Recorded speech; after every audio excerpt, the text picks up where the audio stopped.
Mon Seigneur et mon Dieu, je crois de tout mon cœur que tu es ici, que tu me vois, que tu m'entends. Je t'adore, à genoux devant toi. Je te demande le pardon de mes péchés et la grâce de faire avec profit ce moment de prière. Marie, ma mère immaculée, Saint Joseph et mon ange gardien, intercédez pour moi. Peut-être que ce jeu est toujours à la mode, mais quand j'étais petit, il y avait ce fameux boomerang qu'on lançait et qu'il fallait rattraper. Alors c'était compliqué de le rattraper. Moi, j'y arrivais jamais. Il revenait à 10 mètres, ou il revenait sur moi, mais je l'attrapais pas. Au mieux, j'arrivais à l'attraper, mais quelle douleur dans les doigts. Et grâce à un livre, récemment, je me suis souvenu que, en fait, le boomerang, à l'origine, c'est une arme aborigène. Et donc, le meilleur usage qu'on peut faire d'un boomerang, c'est de le lancer en étant certain qu'il ne reviendra pas, car il a touché sa cible.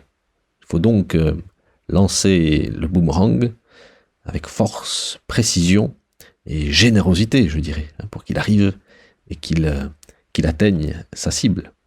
Alors dans l'évangile d'aujourd'hui, eh bien Jésus nous invite à utiliser le boomerang de la charité, pourrions-nous dire, sans rien attendre en retour.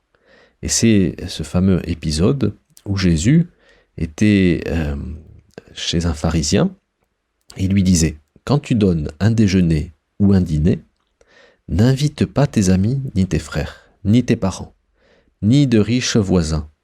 Sinon, eux aussi te rendraient l'invitation, et ce serait pour toi un don en retour. » C'est-à-dire, si tu invites quelqu'un en espérant simplement qu'il te réinvite, ça n'est pas vraiment un acte de charité, c'est un acte intéressé.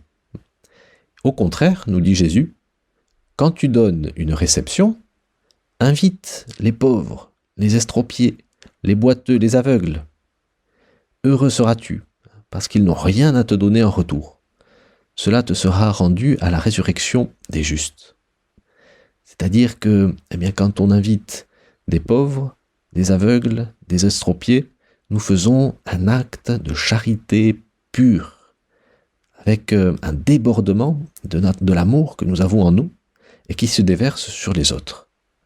Et Jésus nous dit, voilà, la charité c'est cela, c'est lancer un acte de charité pour atteindre la cible. Et cette cible, nous verrons tout à l'heure quelle est-elle. Alors pourquoi Jésus nous invite à aimer au fond sans rien attendre en retour, comme dit la chanson connue? Eh bien, pour deux raisons. J'ai trouvé deux raisons ce matin. Premièrement, c'est en lisant la Genèse qu'on s'en rend compte.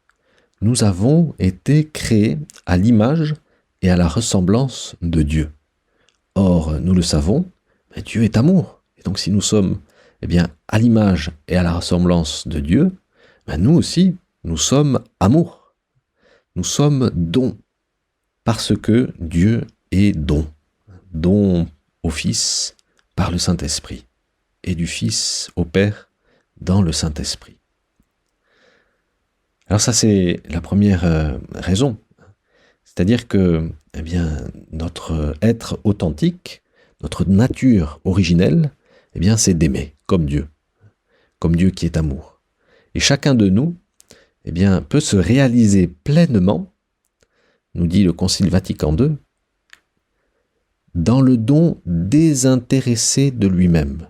L'homme ne se réalise pleinement que dans le don désintéressé de lui-même.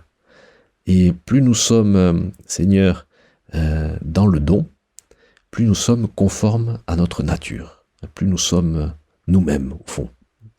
Et la deuxième raison pour laquelle le Seigneur nous invite à tout donner, c'est peut-être Jésus lui-même qui nous la donne, par sa vie, par son exemple. Parce que Jésus nous y invite. C'est la deuxième raison. Jésus nous invite à tout donner sans compter. Lui, il a tout donné sans compter. Saint Thomas d'Aquin dit que une seule goutte de son sang aurait suffi pour nous sauver, mais il a voulu déverser tout son sang pour nous. tout son être. Et alors, en contemplant la croix, en voyant la beauté de l'amour de Dieu pour nous, qui est prêt à mourir pour ses amis, nous comprenons un petit peu mieux pourquoi, Seigneur, tu nous appelles à donner sans rien attendre en retour. Toi, Seigneur, tu as lancé un boomerang, le boomerang de l'amour, et il a atteint sa cible. Tu ne l'as pas récupéré toi. Et sa cible, c'était le cœur de Dieu qui se déverse pour nous, les hommes. En atteignant la cible du cœur de Dieu, Seigneur, tu nous as sauvés. Tu nous as permis de redevenir des enfants de Dieu. Et tu nous as mis dans les dispositions, dans les conditions, pour que nous-mêmes, nous puissions te suivre, pour que nous-mêmes, nous puissions prendre exemple sur toi. Seigneur, c'est la logique de l'amour. Tout laisser, tout miser, tout mettre en jeu, et ne rien attendre comme récompense. La récompense viendra dans les cieux, nous dit l'évangile d'aujourd'hui. Seigneur, c'est quelque chose que nous ne comprenons pas totalement, mais dont nous avons l'intuition, notamment en contemplant ou en voyant deux jeunes mariés, qui ne se disent pas qu'ils vont s'aimer simplement pour 2 ou 3 ans, mais pour toute la vie.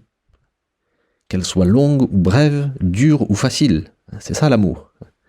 Envoyer ce boomerang dans le cœur de l'autre et se dire que on veut l'atteindre. On veut l'atteindre pour toujours et ne pas récupérer ce que nous donnons.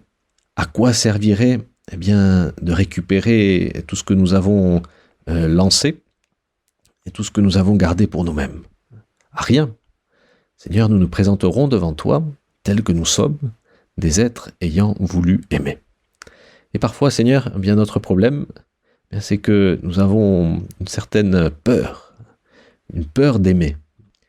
Et la peur d'aimer, ça se traduit par quelque chose de simple. C'est la peur de perdre notre liberté. Et alors, on aime, mais avec le frein à main, pourrions-nous dire. On aime en espérant que ce petit acte de charité qu'on fait, ce petit sacrifice, on espère que ce lancer de boomerang va revenir et qu'on va pouvoir récupérer ce que nous donnons et récupérer notre liberté.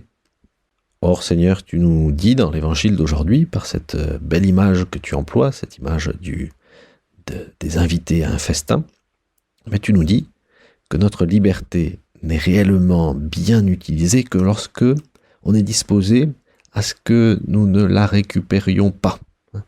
Quand nous sommes disposés à ce qu'elle atteigne sa cible. Et quand elle est utilisée au fond comme une arme pour aimer. C'est cela la liberté, c'est le boomerang sans retour de l'amour. La petite Thérèse de Lisieux, elle avait bien compris cela dans son petit Carmel.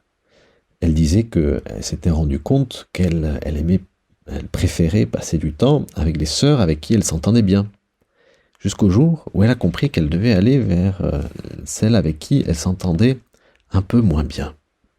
Et elle disait qu'elle avait compris cela grâce à cet épisode de l'évangile d'aujourd'hui.